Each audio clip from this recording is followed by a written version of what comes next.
Presiden setuju pengesahan RUU perampasan aset. Ini alasan mengapa kita harus kawal. Pesunia non olet, uang itu tidak ada baunya. Adagium ini keluar dari Kaisar Romawi Vespasianus yang bereaksi atas berbagai kritik terkait kebijakannya yang meminta pajak kepada orang yang pipis atau pajak urin. Ungkapan ini di kemudian hari dikaitkan dengan uang-uang hasil kejahatan yang tidak menebarkan bau kejahatan.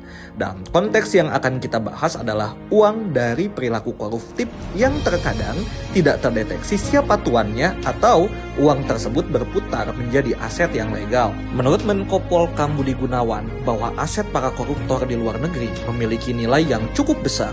Aset ini dapat dirampas dan disita untuk kepentingan negara.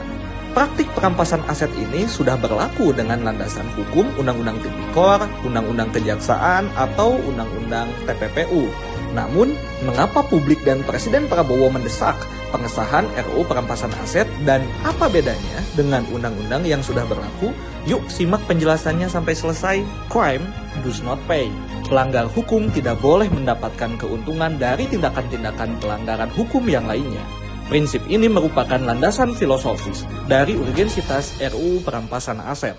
Yang baru dari RUU perampasan aset adalah definisi perampasan in rem. Maksudnya adalah tindakan negara mengambil alih aset melalui putusan pengadilan.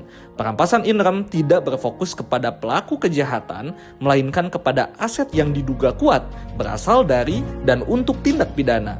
Mekanisme ini secara hukum memang progresif, yakni dengan konsep non-fiction based asset forfeiture atau pendekatan perampasan aset tanpa tuntutan pidana. Jadi gini, nantinya negara akan menempatkan posisi sebagai penggugat dan aset sebagai pihak yang tergugat. Pihak yang terkait dengan proses perampasan adalah pihak intervensi. Perampasan RUU perampasan aset dengan undang-undang yang sudah ada seperti Undang-Undang Kejaksaan, Tipikor, dan juga TPPU kayak gini nih. Undang-Undang Nomor 16 Tahun 2004 tentang Kejaksaan, meskipun peran jaksa bisa bertindak di dalam maupun di luar pengadilan atas nama negara, namun Undang-Undang Kejaksaan ini masih memandang aset sebagai objek sengketa dan gugatan dialamatkan kepada pihak yang menguasai aset. Dengan kata lain, masih berfokus kepada pelaku yang memiliki aset. Undang-Undang Nomor 31 Tahun 2001 tentang pemberantasan tindak pidana korupsi masih berkutat pada keharusan penuntut umum untuk membuktikan adanya kerugian negara. Undang-undang yang dianggap progresif pun seperti tindak pidana pencucian uang harus menentukan dulu jenis tindak pidana asal yang membuat sebab keberadaan aset itu. Masih pusing? Jadi gini ya, perampasan in rem dalam RUU perampasan aset akan berfokus kepada hubungan aset dengan tindak pidana, bukan dengan kesalahan pelaku. Kalau diketahui itu aset udah gak beres, bisa dirampas meskipun asetnya berputar dalam transaksi yang legal.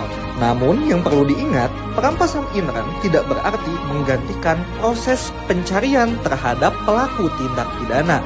Pelaku tindak pidana tetap bisa dijerat oleh hukuman yang sudah ada. Terlepas dari semuanya, hal ini selaras dengan prinsip Presiden Prabowo yang sering menekankan kalau koruptor harus kembalikan hasil curiannya. Frans Magnisuseno dalam bukunya mengatakan bahwa secara etis apa yang dicuri dari rakyat harus sedapat mungkin dirampas kembali. Mari dukung Presiden Prabowo untuk mengawal pengesahan RUU perampasan aset.